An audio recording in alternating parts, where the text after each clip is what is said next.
Who's there? I'm sorry. I didn't hear anyone come in. No one here but us browsers. Oh, hi. What are you reading? Side trips through Scandinavia. Oh, Matt. Every summer, just as surely as the annual 4th of July picnic, you get bitten by the wander bug. And write my annual editorial on the lure of far-off places.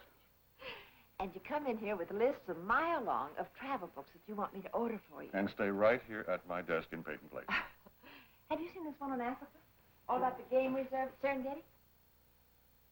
Or, if that climate's too hot for you, there's always seal hunting in Alaska. Suppose I told you this time I was just going to pack up and go. Matt. Why not? What's to keep me? Your work, your friends, your life here. The same things that have always kept you. Well, things are not exactly the same. There have been some changes and good ones, but now I don't feel like I'll be running out on anyone. Oh, Matt, I never met Allison and me to be a burden to you. Nonsense. You never were. My own inertia. The wire services spilled the entire world all over my desk. Dateline: Rome, Johannesburg, London, Canberra. They beckoned. I just sat nodding at my desk and saying someday and putting it off. But this time... What will we do without you? It won't be forever. A year or two, I'll come rolling back here with a whole trunk full of souvenirs and grainy photographs. Not to mention enough anecdotes to keep me dining out indefinitely. What would you do about the paper? Well, I've had an offer from a syndicate. They're the only ones buying nowadays. Oh, Matt, you know that's not the same. Well, how could it be? With canned news and syndicated features and the same identical editorial on a dozen or more papers in the chain. Well, it'll be readable enough, but it won't have beans to do with Peyton Place or the needs of its citizens. Have you thought of refusing? Yes, I have, but what good would it do? What's the alternative? Get someone to run the paper while you're gone. It's not likely, but what if I did? Well, you'd come back and take over again. At least the town would go on having a real newspaper. For how long? See, sooner or later, I'm going to go on a permanent journey, and then my estate will accept the syndicate's offer.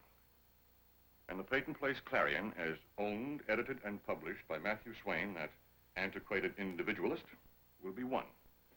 With the elephant and the dinosaur.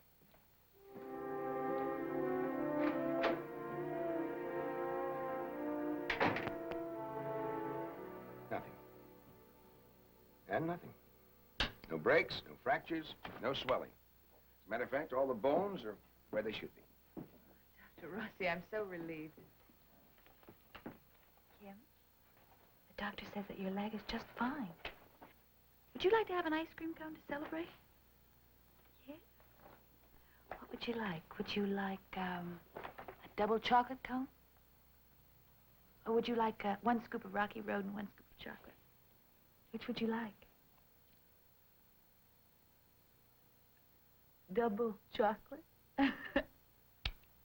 She's trying to shape my lips to say the first word that I said. I think that's what I would have selected. Would you like us to bring back a cone for you, Dr. Rossi? No, no, thank you, sister. Well, all right, Kim. I think we can go now. Come on. Thank you so much, Dr. Rossi. Goodbye. Dr. Markham, I didn't know you were waiting out here. Oh, no problem. I enjoy flipping through these two-year-old news magazines. Oh, this is Mrs. Schuster, her daughter Kim. This is Dr. Vincent Markham. What a pleasure to meet you, Dr. Markham. I've seen your picture so often. Nice to meet you. Kim. That's a lovely name. Are you in town to lecture, Dr. Markham? Oh, just some conversations with Dr. Rossi. I see. Well, goodbye, gentlemen. Such a pleasure to meet you, Dr. Markham. See you later, Kim. Thank you. Bye-bye.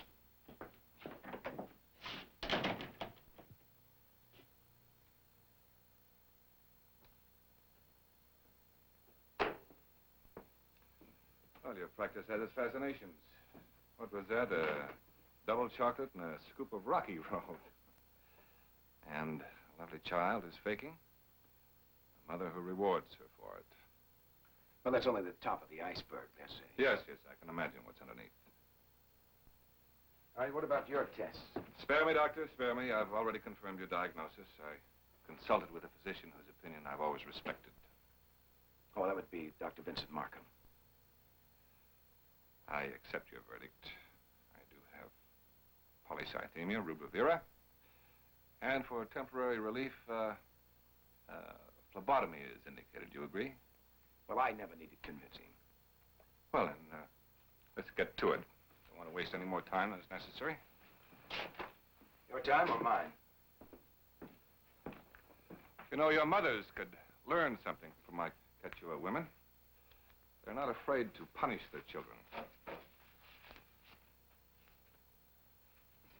Dr. Markham, Kim happens to be... Yes, I know. She's deaf.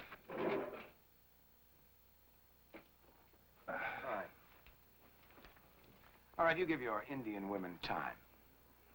Raise their standard of living. Arouse their competitive spirit. Increase their tension. They'll be on tranquilizers soon enough. They'll begin to feel the pangs of parental guilt. Oh, you're running true to form, Rossi. Consistently negative. How's your fundraising coming along? Oh, quite slowly. Have you ever had experience with foundations? No, I never have. Negotiations are endless. Well, you've got a lot of time and a good cause. I'm returning to my mission immediately. Well, that's a change, isn't it? Yesterday, you said you were going to stay here for a while. For a few days. But I did not say I was not returning. Yesterday, you were quite persuasive. Let's say I was realistic. We both know the indicated therapy for polycythemia. To avoid any physical or mental strain. Stay away from excessive temperatures. And above all, avoid high altitudes. Doctor, my patients happen to live in the high Andes. That doesn't leave me much choice, does it? Well, I didn't know you wanted to die. Die? I want to live, Doctor, live, not vegetate. It's possible to slow down the progress of this disease with the proper treatment, drugs, radiation. If necessary, I can get down to Lima. I can take Whatever Vincent Markham wants, he can make sound very reasonable. There's another reason I've come here. I want you to join me, Rossi. Join you? Yes, you have a certain potential beyond the medical demands of Peyton Place. Well, I happen to think that the treatment of the Kim Schusters of the world, some of that has value, too. Well, indeed, so do I. But Dr. Morton is quite able to handle that. I could shape you for something more demanding. Well, I'm sure I should be flattered by that, but tell me, why me? It's instinct, I suppose. You're rugged enough physically and mentally, capable of meeting my standard. Of course, I could be wrong. I've been wrong before. What do you say?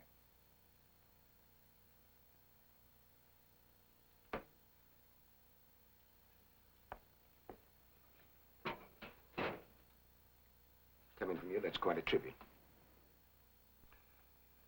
Well, my motives are purely selfish. I want you to keep me alive.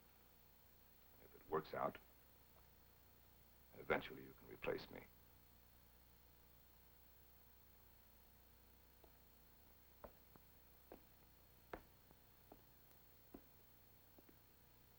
Well, I'm afraid I can't give you an answer now. Rossi, you will consider it.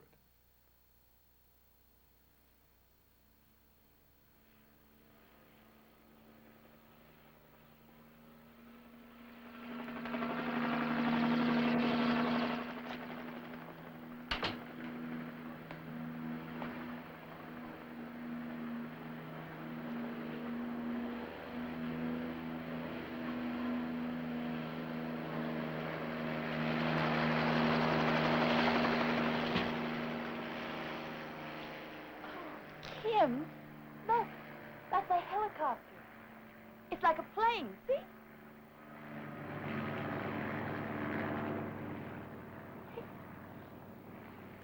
Amy! Amy!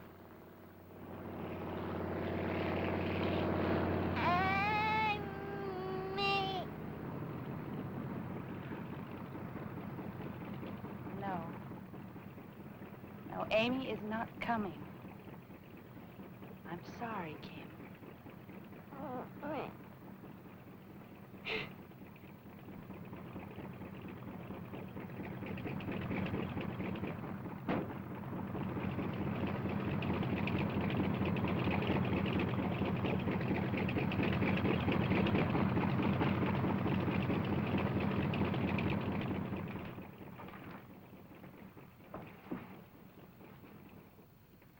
Bossy?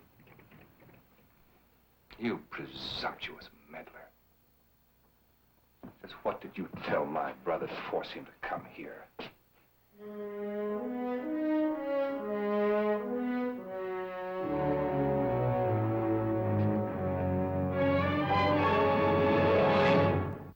Preview from the continuing story of Peyton Place. You're not interested in medicine. You're more interested in becoming a martyr. Get out and stay out of my life. What do you want with my Joe? Joe left town. When did you leave? Why are you asking me these questions? If you want to see Betty, I am. then see her. But don't get your hopes up. She's too sharp to stick with a phony. You're not speaking from personal experience, are you?